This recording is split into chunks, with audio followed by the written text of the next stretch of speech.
کائنات کتنی وسیع ہے؟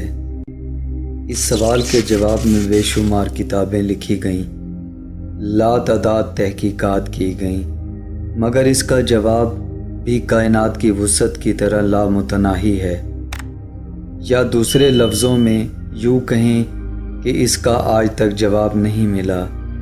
کائنات کی وسعتوں کے بارے میں کچھ تھیوریز ہیں، مگر ان کو عملی طور پر ابھی تک ثابت نہیں کیا جا سکا، لہٰذا ہمارا آج کا موضوع یہی تھیوریز ہیں۔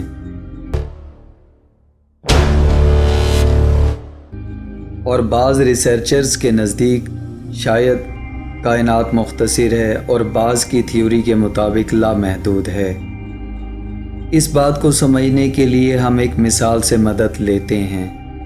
اگر ہم زمین پر ایک سیدھی لائن میں سفر شروع کر دیں اور اپنی لائن اینڈ لینتھ پر چلتے رہیں تو یقیناً ہم واپس اسی جگہ آ جائیں گے جہاں سے ہم چلے تھے، کیونکہ زمین کا کوئی کنارہ نہیں ہے۔ اسی طرح اگر ہم ملکی وے گیلیکسی سے چلیں تو ہو سکتا ہے کہ ہم واپس ملکی وے گیلیکسی پر آ جائیں، کیونکہ کائنات کا بھی کوئی کنارہ نہیں ہے، مگر یہ ایک تھیوری ہے جو ابھی عملی طور پر ثابت نہیں ہو سکی۔ کائنات کا آخری کنارہ کہاں ہے؟ اس سوال کو جاننے کے لیے اگر ہم ملکی وے گیلیکسی کی روشنی پر غور کریں تو ہمیں معلوم ہوگا کہ یہ روشنی اپنے مرکز سے نکل کر چاروں طرف پھیل رہی ہے۔ تو کیا ہم یہ کہہ سکتے ہیں کہ یہ روشنی جب اپنے مرکز سے نکل کر سفر کرنے لگی تو کیا یہ ہمیشہ سفر میں رہے گی، یا کبھی ختم ہو جائے گی، یا پھر واپس اپنے مرکز کی طرف لوٹ آئے گی؟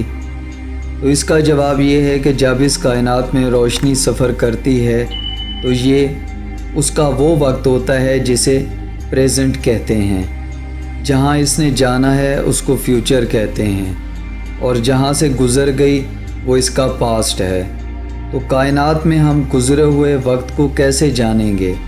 یقیناً اسی روشنی کی مدد سے جانیں گے۔ اب یہاں یہ بات انسانی عقل ماننے پر مجبور ہے کہ ہم کائنات کی ابتدا کی جستجو میں ہیں، یعنی بگ بینگ کے وقت کیا ہوا تھا۔ تو اب جیمز ویب ٹیلی اسکوپ میں یہ کیپیبلٹی ہے کہ وہ گزرے ہوئے وقت کی روشنی کی تصویر بنا کر یہ بتا سکے کہ یہ کتنی پرانی روشنی ہے۔ یعنی اس کائنات میں کوئی بھی چیز فنا نہیں ہوتی، بلکہ اپنی شکل بدل لیتی ہے، مگر یہاں یہ سوال لازمی پیدا ہوتا ہے کہ یہ روشنی ابھی تک کتنا سفر کر چکی ہے اور اپنے مرکز سے کتنی دور ہے۔ یعنی پہلے والی مثال کو یاد کریں کہ زمین کا کوئی کنارہ نہیں ہے، اسی طرح کائنات کا بھی کوئی کنارہ نہیں ہے، اور یہ روشنی بس سفر کر رہی ہے۔ اس کو ہم ماضی، حال اور مستقبل میں دیکھ رہے ہیں، مگر یہ بھی ایک تھیوری ہے جو ابھی تک عملی طور پر ثابت نہیں ہوئی، مگر یہاں اب تک کی گفتگو ہماری سوچ کو ڈائمینشن تھیوری کو سمجھنے کی طرف موڑ دیتی ہے۔ اس کے بارے میں ایک اور تھیوری ہے جو بگ بینگ سے ملتی ہے، یعنی کائنات کا مائکرو ویو سٹرکچر یا منظر۔ اس کو ہم یوں سمجھ سکتے ہیں کہ بگ بینگ کے بعد جو تابکاری پیدا ہوئی وہ کائنات میں تمام سمتوں میں پھیل گئی، اور تقریباً ہر سمت میں یکساں تعداد میں پھیل گئی، مگر یہاں یہ سوال پیدا ہوتا ہے کہ یہ مواد یکساں نہیں ہے۔ یہ بالکل دھبوں کی طرح ہے جن میں بعض چھوٹے اور بعض بڑے ہیں، یعنی بعض چھوٹے کلسٹر اور بعض بڑے کلسٹر ہیں، اور ان کی تقسیم بھی برابر نہیں ہے۔ اس تھیوری کے مطابق شاید کائنات محدود ہے یا پھر لامحدود ہے۔ کیا کائنات میں 4 سے زیادہ ڈائمینشنز ہیں؟